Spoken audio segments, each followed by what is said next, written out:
"You're nothing but a racist mannequin." Karen mocked the royal guard until he put her in her place. The morning was crisp and bright, and the palace grounds shimmered under the pale winter sunlight. Tourists were arriving from every direction, cameras swinging from their necks, phones raised high, and shoes crunching over the gravel paths. The air was filled with chatter in multiple languages, the hum of excitement mixed with the occasional gasp of awe as visitors caught sight of the palace's towering gates and glittering details. Among them, Karen made her way through the crowd, her steps brisk and determined. She was not just any tourist. She was loud, opinionated, and carried with her an air of impatience, the kind that seemed to challenge anyone or anything that didn't bend to her expectations. Karen's eyes were fixed on a single point, a royal guard standing at his post near the palace entrance. He was immaculately dressed in the traditional uniform, a tall black bearskin hat that looked almost comically heavy, a deep red tunic, and dark trousers with a perfectly pressed crease. His posture was straight, unwavering, and his eyes stared forward, fixed on some invisible horizon. Karen had seen pictures of guards before, of course, but seeing one in person was different. There was something rigid and almost theatrical about him, like he had stepped out of a painting from another time. She stepped closer, her heels clicking against the cobblestones. "Oh, come on," she muttered under her breath, rolling her eyes. "He's just standing there like a statue. I've seen mannequins in shops that move more than this guy." Karen's muttering quickly became louder, spilling into the open for anyone nearby to hear. "You're nothing but a racist mannequin," she shouted, pointing at the guard. "Come on, wave your arms or say something human." Some of the nearby tourists glanced over, confused. A few stifled laughs, hiding their smiles behind hands or cameras. Others quickly looked away, sensing that this confrontation might escalate. But Karen seemed to notice none of it. She was entirely focused on the guard, as though challenging him to break character and respond to her jeers. The guard didn't flinch. He didn't twitch a muscle in his face. His hands rested on the ceremonial rifle, still and polished, and his boots planted firmly on the ground. The sun reflected off the brass buttons on his uniform, making him appear almost untouchable, like a figure carved from marble. Karen, frustrated that he wouldn't react, took a step closer, her voice rising even more. "Hey, I said something. Can you hear me, Mr. Fancy Hat?" she yelled, waving her arms dramatically. "Don't just stand there, talk, move, do something human." A small crowd had started to gather around her. People began taking videos on their phones, whispering to each other, and some even began placing bets quietly on whether the guard would finally respond. Karen noticed the attention and smiled, feeling like a star. The more people watched, the bolder she became. "This is ridiculous," she said loudly, tilting her head and pointing at the guard again. "I can't believe people actually respect this. You look like a mannequin that someone forgot to take off display mode." The guard, however, remained silent, his expression unchanged. His eyes, dark and calm, observed Karen carefully. He wasn't angry. He wasn't annoyed. He was thinking, calculating, watching. He had faced tourists like her before, loud and impatient, expecting him to react, expecting him to show emotion. He knew that his role was not to argue, not to prove anything, but to maintain composure and uphold the centuries-old tradition he represented. Karen, meanwhile, was growing more theatrical. She began pacing back and forth in front of him, arms swinging and voice booming across the square. "Look at him. He won't even blink. He's pretending to be important, but he's just frozen." She spun around, gesturing to the crowd that had formed. "Everyone, look at this. He's a statue, a robot, a racist mannequin." Some tourists laughed openly now, the humor of the situation breaking the tension. Others whispered among themselves, clearly uncomfortable with the scene. Karen soaked in the attention, feeling powerful in that moment. She had the spotlight, and she was enjoying every second.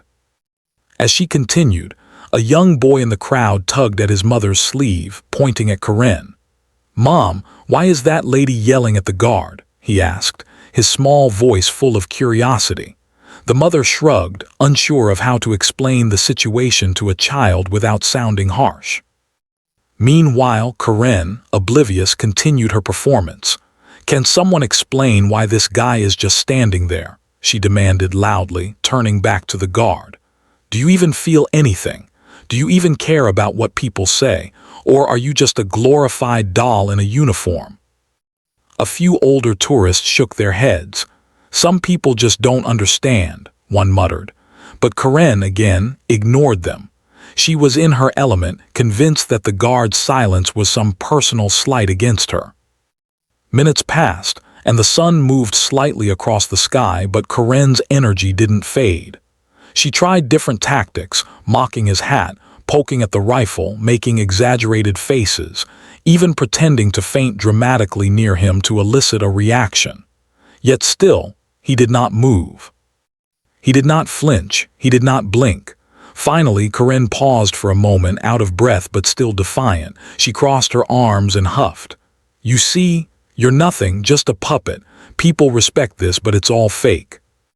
"You're fake," she spun toward the growing crowd, expecting murmurs of agreement. Some people smiled politely, some whispered in disbelief, but the guard, he remained as composed as ever, a living statue that refused to be rattled. Inside, however, the guard was not passive. His training had taught him to stay calm, to absorb provocation without breaking character. He understood human behavior deeply, the kinds of people who sought attention by putting others down or challenging authority. He had been standing for hours in the cold morning air, and he had seen it all. Tourists making jokes, shouting for photos, even attempting silly tricks. But he had learned patience, and he had learned that the best response was sometimes no response at all. Corinne didn't see it that way, of course. She was still convinced that silence was weakness, that any normal person would feel embarrassed, angry, or flustered under her verbal assault. Her imagination ran wild with scenarios. Maybe he hated her, maybe he agreed with her secretly, maybe he was plotting to humiliate her back. But as the minutes ticked by, it became increasingly clear that he would not react, and that frustrated her more than anything. It was as if the world itself had refused to bend to her will. She began pacing again, muttering under her breath, raising her voice sporadically, trying to provoke some reaction, anything at all. By this point, other guards and staff nearby had started to take notice. They stayed at a respectful distance, aware that Corinne could easily escalate the situation, but also impressed by the royal guard's ability to remain steady. Cameras continued to capture the scene, the videos destined to spread far beyond the palace grounds. Corinne, completely absorbed in her performance, failed to notice that she had become part of the palace's story that day. A story about human behavior, patience, and the unexpected power of composure. And still the guard remained still, silent, and unshakable, a perfect example of the discipline and tradition he represented. Corinne's frustration grew, but the guard's calmness quietly built the tension for the moment that would come later, when words alone would be enough to change the dynamic entirely. Corinne's voice had begun to echo across the palace square, carrying her mockery far beyond the guards and tourists nearby. "Look at him, he doesn't even care. What is he thinking? He's just a doll," she shouted, her arms flailing for emphasis. The more she spoke, the more people started to gather, some out of curiosity, some to record the unusual scene, and others simply unsure of what to do. A few tourists whispered nervously to each other, wondering if the woman would continue to provoke the guard or if he would eventually respond. Corinne, however, was oblivious to all of them. Her attention was fixed entirely on the guard in front of her. She moved closer, leaning slightly toward him as if proximity could force a reaction. She jabbed a finger in the air. "Can anyone explain why this man doesn't even blink? Doesn't he have feelings? Don't they teach him to react to people?" The royal guard remained as still as a statue. His eyes, dark and steady, followed her movements with calm precision. Though he did not speak or react outwardly, he was fully aware of everything Corinne was doing. His training had prepared him for moments like this, though the sheer volume of her shouting, combined with the crowd's attention, made it one of the more unusual encounters he had faced. Inside, he was analyzing her behavior, noting her confidence, her attempts to control the situation, and the subtle signs of impatience beginning to creep into her posture.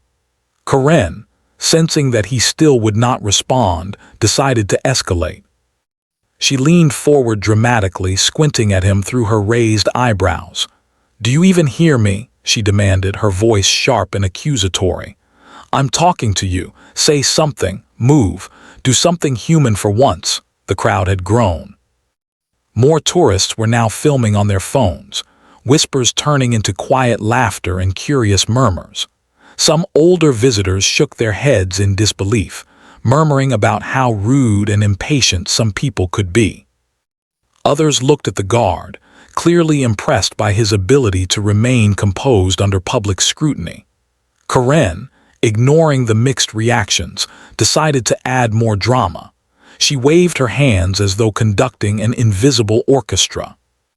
"You're supposed to be protecting this palace, but all you do is stand there like a fake," she yelled. "What are you protecting exactly? Your pride, your uniform, your statue-like face." A young woman in the crowd tried to step closer to calm her down, but Corinne waved her off. No, everyone needs to see this," she said loudly, spinning in a circle to face the growing audience. Look at him being silent like a robot. Can anyone see him moving? I can't." Corinne had completely taken over the square, at least in her own mind. She imagined herself as the center of attention, a daring hero daring to speak the truth to the unmoving figure in front of her. What she didn't realize was how much the crowd's attention had shifted from her mockery to the sheer composure of the guard. People began to whisper about his discipline, about how extraordinary it was to see someone remain so perfectly still and calm in the face of such persistent provocation. Still, Corinne persisted. She stepped dangerously close to the guard, close enough that anyone else might have felt nervous, but he did not flinch. She poked the tip of her finger toward his chest, then tapped the ceremonial rifle he held so carefully. "Do you feel anything? Do you get bored, angry? Or are you just frozen?" she asked, her voice rising with frustration. The guard continued to observe her quietly. His mind was calm, and he did not take offense at her words. He understood that Corinne's behavior was a form of attention-seeking, a performance in front of an audience. The best response was patience, silence, and professionalism. One small misstep, one reactive word or gesture, and the situation could spiral out of control, potentially embarrassing both her and the palace staff.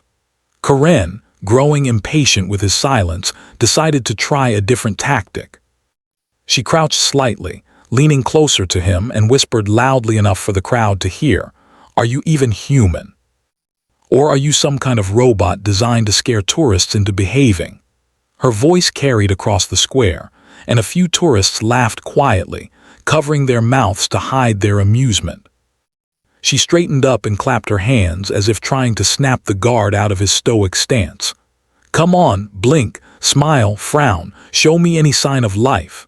She spun in a circle, encouraging the crowd to cheer her on as though she were performing on a stage. "Everyone help me.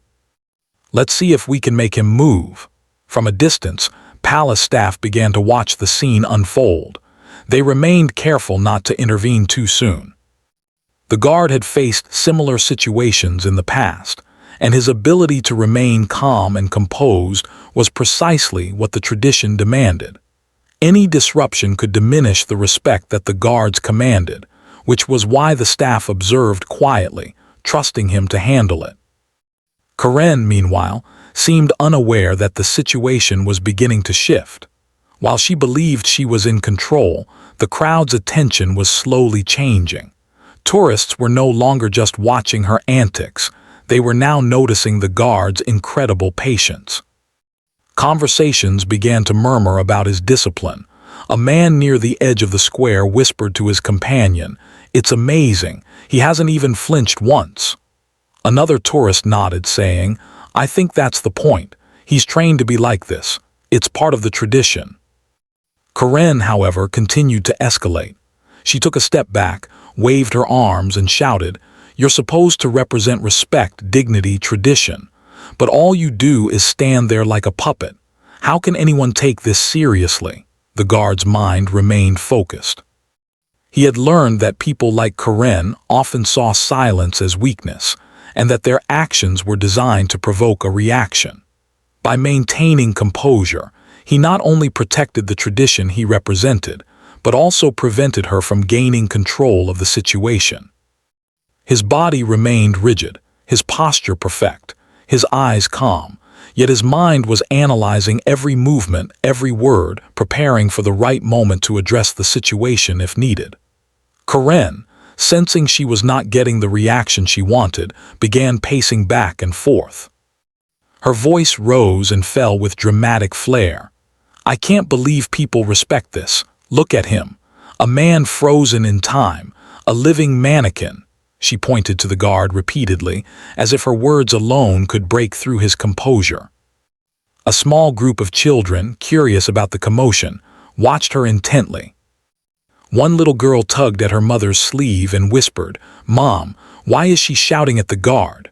The mother smiled awkwardly and whispered back, "Some people just don't understand that he's doing an important job." Karen, caught up in her performance, didn't notice the little spectators at all. Karen decided to try one last tactic for the moment. She bent forward slightly, resting her hands on her knees, and looked him straight in the eyes. "Are you even paying attention to me? Or are you pretending not to care?" she asked loudly. The crowd went silent for a brief moment, the tension thickening, waiting to see if the guard would finally respond. And yet he did not. Instead, he simply maintained his stance, holding his rifle, eyes steady, expression unchanged. Karen's frustration peaked. She straightened up, threw her arms in the air, and shouted, "Fine. Stay silent, be a statue. But everyone will know you're just a mannequin pretending to be important." The crowd reacted with mixed laughter, some clapping quietly at the absurdity, some shaking their heads in disbelief. Karen, convinced she had won the moment, continued to boast about her victory over the unresponsive guard. She spun around, pointing at him dramatically. "Everyone look, this is what happens when tradition becomes useless. Look at him, frozen in place, silent, ignoring me. Pathetic." Inside, the guard remained completely still, his training and patience holding strong. He understood that this situation was more about her behavior than his, and that true discipline sometimes required silence and calm in the face of provocation. He was ready, should the moment arise, to speak, but only when words would serve a purpose, not to feed her need for attention. Karen, however, had no idea that she had not achieved the effect she thought. While she believed she was in control, the audience's focus had shifted. The crowd was now beginning to admire the guard's professionalism, and slowly, Karen's words began to feel less powerful, more like noise against the quiet strength of tradition and composure. She continued, unaware of the shift, ready to escalate even further, preparing herself for the moment she would force him to break his silence. She had no idea that the true turning point was about to arrive, one that would change the dynamic entirely and teach her a lesson she would not forget. The morning had grown warmer, and the crowd around the palace gate had thickened. Tourists whispered, some filming, some just watching, their curiosity a quiet hum beneath Karen's dramatic shouts. Karen, still energized and determined, stepped forward once more, her voice carrying across the square. "You're a puppet," she yelled, pointing at the royal guard. "A frozen, useless puppet. Can you even feel anything? Do you even care about what I'm saying?" The guard's posture remained perfect, his expression calm, his gaze steady. He did not react outwardly to her words, but inside he was fully aware. He had seen this before. Visitors who believed that silence equaled weakness, who thought that they could control someone's behavior by shouting, gesturing, and drawing attention. But this was not weakness. This was control, the kind that comes from patience, discipline, and knowing the value of measured responses. Karen, oblivious to the guard's inner calm, took a deep breath and tried to escalate her performance even further. She began pacing in a wide circle around him, flailing her arms dramatically. "You call yourself a protector," she shouted. "You call yourself disciplined. You're nothing but a mannequin. People come here and they respect this, but it's all fake. You're fake." Some tourists in the crowd laughed quietly, shaking their heads at her theatrics. Others whispered to each other, impressed by the guard's ability to remain perfectly still despite her provocations. The contrast was clear. Karen, full of energy and emotion, and the guard, calm, unflinching, and composed. Karen decided to try another tactic. She bent slightly forward, hands on her knees, and leaned close to the guard's face. "Do you even hear me? Or are you pretending not to care?" she asked, her voice loud enough for everyone nearby to hear. She expected some kind of reaction, some sign that her words had penetrated his stoic exterior. But there was none. The guard continued to observe her quietly. He was fully alert, taking in her movements, the rising tension in her voice, the small shifts in her body language, and the reactions of the crowd. He knew that one wrong move could escalate the situation unnecessarily. He also understood that sometimes words were not needed immediately. Silence, in this case, was more powerful than any argument she could make. Karen, frustrated by the continued lack of response, decided to switch strategies again. She waved her arms like a conductor leading an orchestra, shouting, "Come on, blink, smile, frown, move, show me you're real." The crowd chuckled quietly, sensing the absurdity of the scene. A few children nearby pointed at her, curious and confused, whispering to their parents. Karen spun around to face the audience she had attracted. "Everyone, look at this," she shouted, her voice filled with excitement. "This man is pretending to be important, but he's just standing there. He's a living mannequin. Isn't this amazing?" The crowd's attention had subtly shifted. While Karen still believed she was in control, more and more people were noticing the guard's composure rather than her antics. Whispers of admiration began to spread. "He hasn't moved at all," one tourist murmured. "The discipline, it's incredible," said another. Karen did not hear these murmurs. She was too focused on drawing out a reaction. Karen bent forward dramatically, pointing directly at the guard. "Can anyone tell me why he won't respond? He's supposed to represent tradition, respect, and authority, but he's doing nothing. Look at him. A frozen, silent, useless statue." She spun back toward the crowd for effect, expecting laughter and applause. A few people in the audience smiled politely, but the majority were now whispering about the guard, not her. They admired his professionalism and calm, his ability to withstand provocation without losing composure. Karen, caught up in her own performance, failed to notice the shift. Determined to break his silence, she leaned in closer, placing her hands on her hips and staring directly at him. "Are you even listening?" she asked. "Do you feel anything, or are you just a puppet? A costume with no person inside?"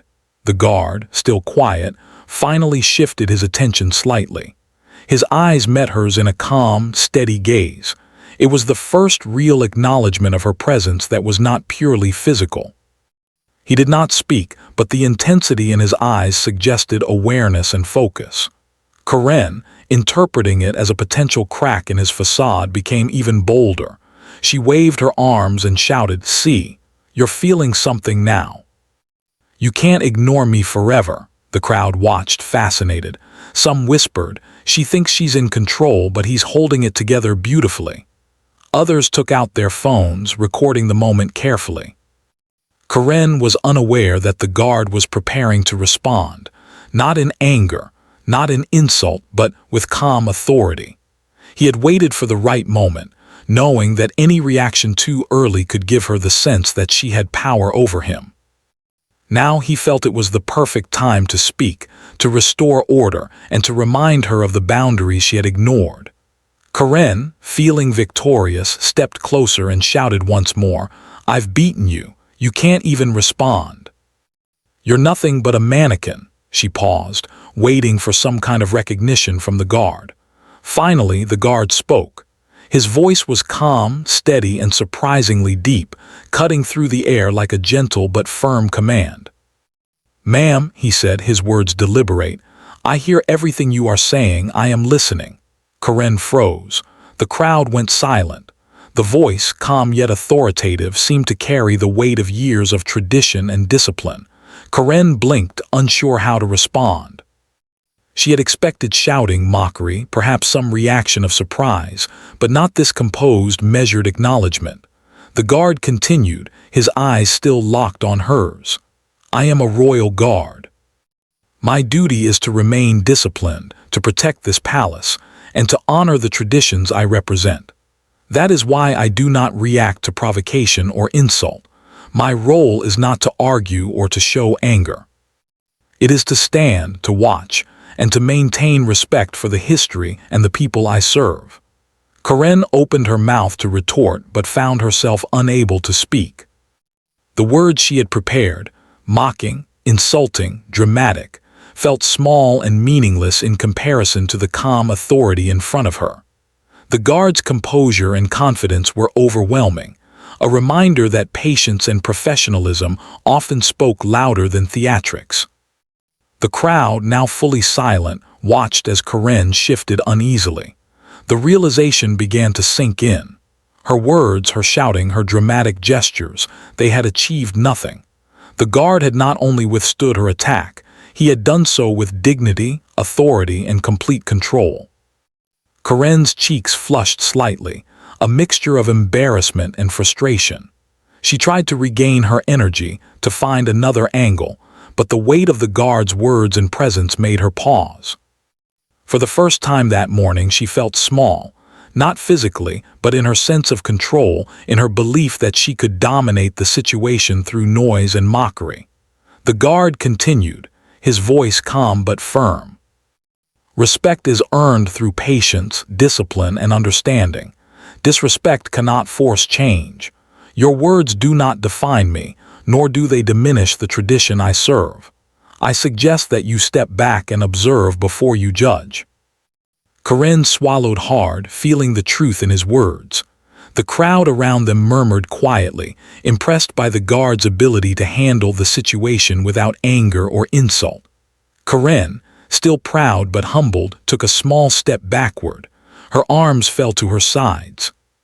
She had expected to dominate, to provoke, to be the center of attention, but now the center had shifted entirely. The guard remained steady, unwavering, his message clear without the need for aggression. Karen looked around at the crowd, realizing that they were now looking at him with admiration rather than at her. The lesson was undeniable. Composure, patience, and respect could achieve far more than loud words and mockery. Karen took a deep breath. She wanted to argue, to continue, but the calm power of the royal guard silenced her. Slowly she straightened, adjusted her coat, and nodded slightly, a gesture of acknowledgement. She would not admit defeat aloud, but inwardly she knew she had underestimated the man before her. The guard did not move or celebrate. He simply returned to his stance, his role unchanged, but the impact of his words lingered. Karen, the crowd, and even the tourists who had come to watch now understood something important. True authority did not need to yell, did not need to mock, and did not need to react in anger. Discipline, respect, and patience were stronger than any dramatic display. And in that moment, Karen realized that her morning at the palace had become more than a performance or a confrontation. It had become a lesson she would not forget. Karen stood there, frozen for a moment, the echo of the royal guard's calm words still resonating in her ears. For the first time that morning, she truly considered what had just happened. The bustling crowd that had once seemed like her audience now felt like witnesses to her own humiliation. She had come to the palace full of confidence, certain that she could dominate the scene, command attention, and even make a viral spectacle of herself. Instead, she had been met with patience, composure, and quiet authority, qualities she had never fully appreciated until now. The sun had risen higher in the sky, casting a warm light over the palace grounds. Tourists around her had shifted their attention. Some still whispered about her antics, chuckling quietly, but most eyes were now on the guard. The uniform, the upright posture, and the unshakable calm seemed to radiate an aura of respect. Karen noticed this, and a small pang of embarrassment shot through her. She stepped back slightly, suddenly aware of the small children who had been watching her earlier. Their innocent faces, curious and wide-eyed, reflected confusion at the scene. Karen's theatrics, once full of confidence and bravado, now seemed unnecessarily loud and harsh. She looked around at the crowd of tourists, noticing that many had phones still raised, recording. But now the focus was not on her. The focus was on the man who had stood silently, unwavering, demonstrating control, patience, and dignity. Karen began walking slowly, almost aimlessly, trying to process her feelings. Part of her still wanted to argue, to defend herself, but another, stronger part realized that nothing she could say would change the impression she had already made. She had tried to mock, insult, and provoke the guard, but he had responded in the only way a professional, disciplined person could, with calm authority and quiet confidence.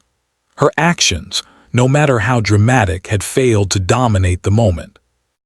As she walked, she noticed that a few of the onlookers were approaching her, not to mock, but to offer gentle advice. A woman, probably a local guide, spoke quietly. "You should understand, these guards are trained to remain composed in all situations. It is part of their duty and tradition. Your words, your actions, they do not provoke them because that is the point." Karen paused, absorbing the words. She nodded slowly, though not loudly, acknowledging the truth she was reluctant to admit. It stung, of course, to realize that her efforts had been in vain, that her shouting and gesturing had accomplished nothing. Yet, at the same time, there was something humbling about the realization. The guard had not been rude, dismissive, or cruel. He had simply remained himself, and in doing so, he had demonstrated something far more powerful than her own theatrics ever could. Karen took another step back, her eyes returning to the guard. He remained in position, steady, calm, his expression neutral yet commanding. The way he held himself, the way he responded to the situation without losing control, made her pause. She realized that his role was not just about standing still or wearing a uniform. It was about embodying centuries of tradition, representing history, and showing respect for the institution he served. It was a responsibility far greater than anything she had considered when she first decided to confront him. A young man in the crowd approached her cautiously, smiling gently. "You should try to understand," he said quietly. "Sometimes the strongest people are the ones who don't react." He's showing discipline and patience, qualities most of us can only hope to have. Karen looked at him, feeling a mixture of surprise and shame. She realized he was right.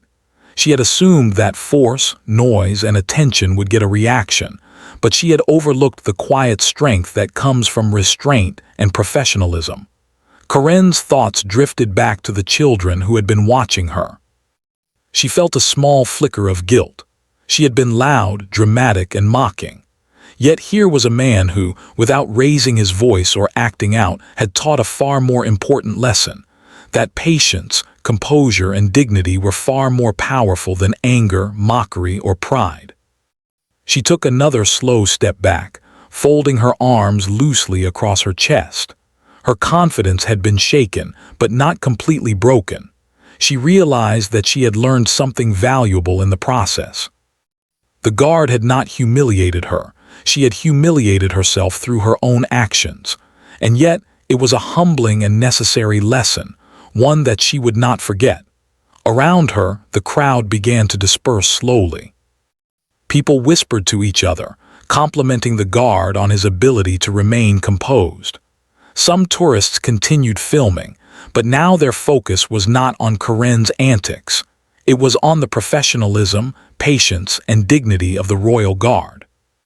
Corinne noticed this shift, and it made her pause. She had been seeking attention and control, but she had failed to understand the real power that comes from self-control and respect for one's role. Corinne turned her attention back to the guard one last time. He remained in place, his posture perfect, his expression calm. She realized that he was not just a man standing in uniform. He was a symbol of tradition, discipline, and respect. The moment that had begun with mockery and arrogance had transformed into a moment of reflection and understanding. She could see clearly now that his silence had been far more meaningful than any words she could have shouted. A security officer approached her gently, offering a polite suggestion. "Ma'am, please step back and allow the guard to continue his duty. He is trained to remain composed, and your safety is important." "Thank you for understanding." Corinne nodded slowly, understanding the officer's words without resistance. She stepped back further, giving the guard space and allowing the tradition and order of the palace to remain intact. As she walked away, she felt a mixture of embarrassment, humility, and awe. The crowd that had once seemed to amplify her sense of power now reminded her of her own limitations. She had sought to dominate the scene, but instead she had witnessed true strength, the kind that does not rely on loudness, spectacle, or mockery, but on patience, discipline, and respect. Corinne paused near the edge of the palace grounds, taking a deep breath. The morning sun was warm on her face, and the energy of the crowd had shifted to a quiet hum. She looked back at the guard one final time. He remained in position, unmoved, a figure of dignity and calm. She realized that she would carry the lesson of this morning with her for a long time. That true power does not demand attention, that respect is earned through discipline, and that sometimes the greatest victories come not from shouting or proving oneself, but from humility, patience, and understanding. Corinne smiled faintly, not with arrogance but with acknowledgement. The confrontation had ended, and she had learned something invaluable. The royal guard had not been defeated, nor had she won, but the lesson she had learned was far more important than victory or attention. She had seen firsthand the strength that comes from calm, the dignity that comes from patience, and the respect that comes from understanding the importance of one's role. She turned to leave, moving slowly through the crowd that had begun to disperse. Tourists whispered quietly among themselves, some still filming, some still marveling at the scene they had just witnessed. Corinne realized that she had been part of a story that would linger in people's minds, not because of her mockery, but because of the extraordinary composure of the royal guard. As she walked away from the palace gates, Corinne felt a quiet change within herself. She had entered the square with the intent to mock and provoke, to be loud and dramatic. She left with a deeper understanding of respect, patience, and discipline. The memory of the guard's steady gaze, his unwavering posture, and his calm voice would remain with her, a lesson in humility and strength that could not be taken away. By the time she reached the edge of the palace grounds, Corinne had fully reflected on the morning's events. She realized that she had been arrogant, impatient, and judgmental, but that the encounter had given her an opportunity to learn something far more important. That true authority and respect do not come from anger, mockery, or dominance, but from patience, discipline, and understanding. As she left the palace behind, she promised herself that she would remember the lesson. The royal guard had not only defended the palace but had also, in his quiet, dignified way, defended the value of patience, respect, and tradition. Corinne knew that she had been humbled in a way that would remain with her long after she had left the palace grounds, a quiet reminder that sometimes the strongest response is the one that requires the most restraint. The palace grounds were beginning to empty as the afternoon sun climbed higher. Tourists wandered slowly, many stopping to take pictures of the guards or the ornate gates, while others moved toward nearby shops and cafes. The sounds of laughter and chatter filled the air, but Corinne walked in a quiet bubble of thought.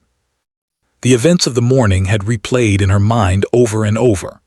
Her own words, her gestures, and her loud mockery now seemed almost childish compared to the calm, steady presence of the royal guard. She walked slowly along the edge of the palace grounds, occasionally glancing back.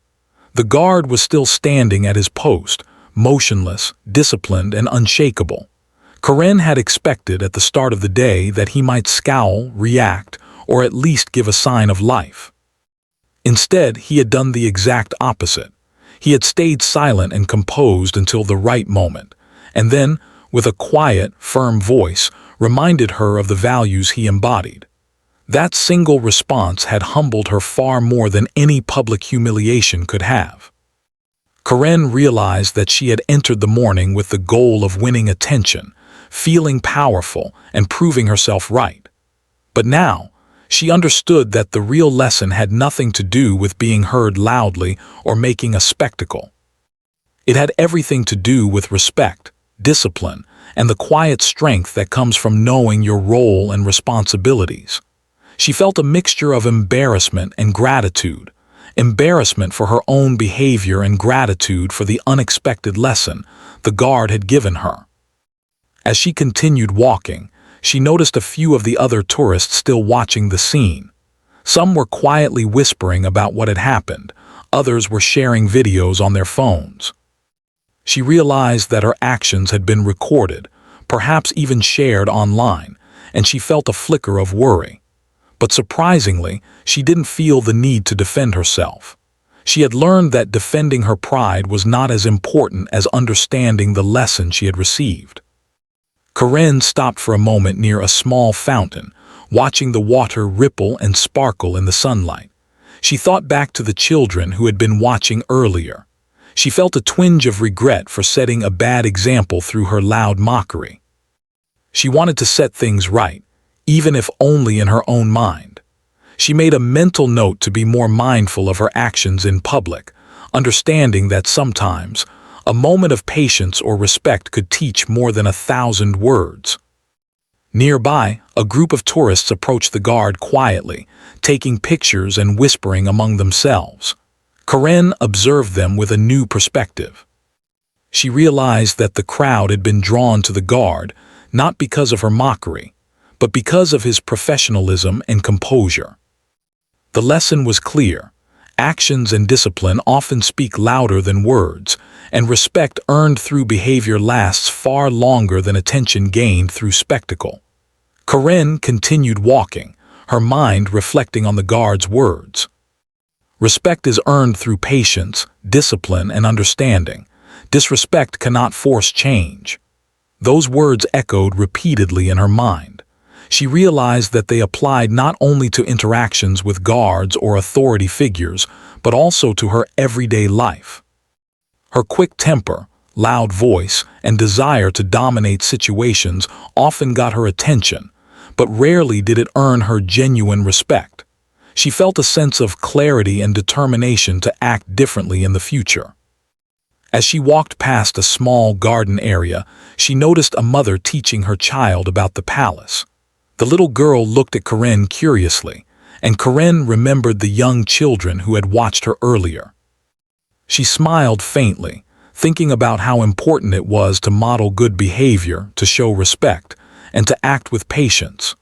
She understood that these small actions, while less dramatic, carried far more meaning than any shout or insult could. Corinne paused near the palace gates for a final look at the guard. He remained in perfect posture, the epitome of calm and discipline.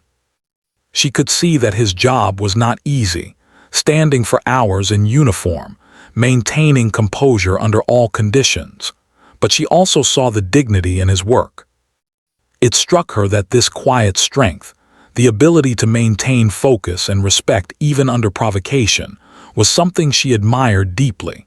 She felt a growing desire to carry a part of that strength into her own life.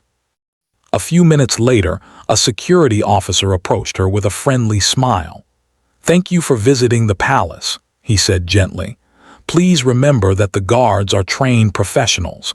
They are here to ensure safety and maintain tradition." "We appreciate your understanding." Corinne nodded politely, her voice soft. "I understand," she replied. "I've learned a lot today." The officer nodded approvingly and walked away, leaving her to her thoughts. Corinne continued her walk slowly, feeling lighter than she had all morning. She thought about the lesson in humility, the value of patience, and the importance of understanding before judging. She realized that her initial behavior, shouting, mocking, trying to dominate, had brought temporary satisfaction but no lasting respect. In contrast, the guard's quiet composure had left a permanent impression, one that would guide her long after she left the palace grounds. She passed a small group of young tourists who waved at the guard respectfully. Corinne smiled softly, realizing that respect and admiration were earned through behavior, not noise or attention. The young tourists were following the example set by the guard, not by her loud, dramatic performance. She felt a quiet sense of humility, understanding that her morning at the palace had become a turning point in how she viewed authority, discipline, and respect.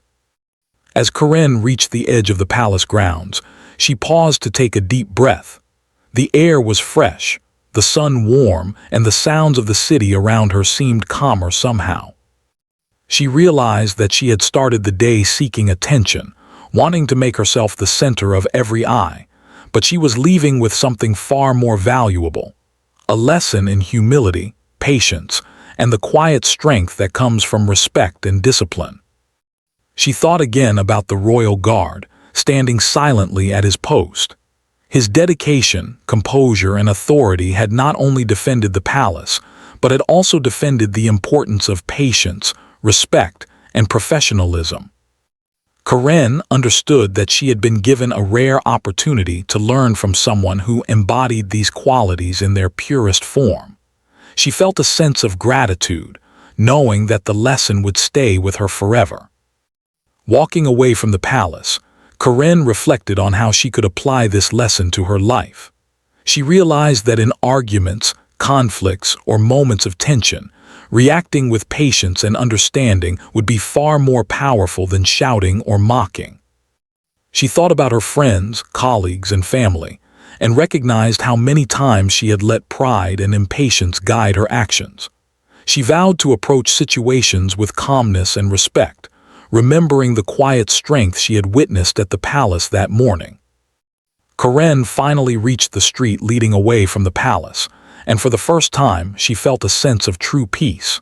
She had entered the square full of energy, loudness, and desire to dominate, but she was leaving with humility, understanding, and insight.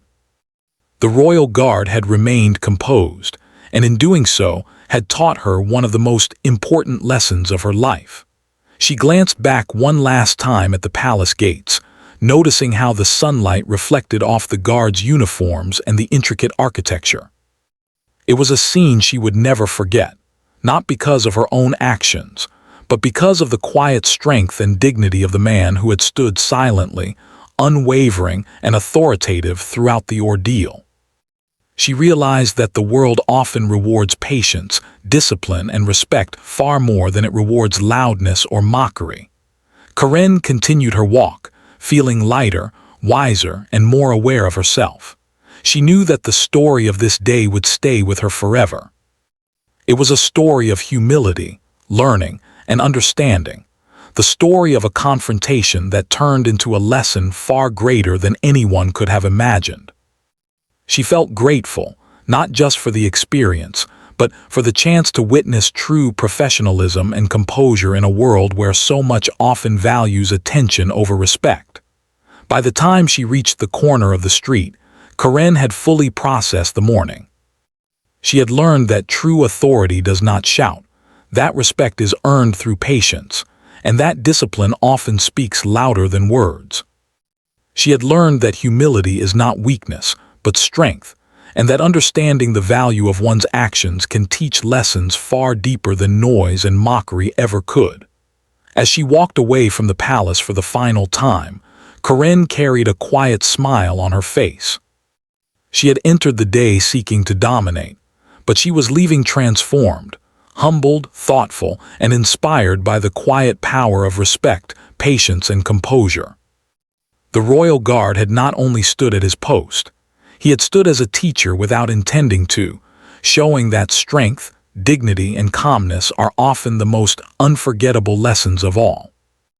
And with that, Corinne disappeared into the busy streets of the city, forever changed by a morning that had started with mockery and ended with wisdom, understanding, and respect.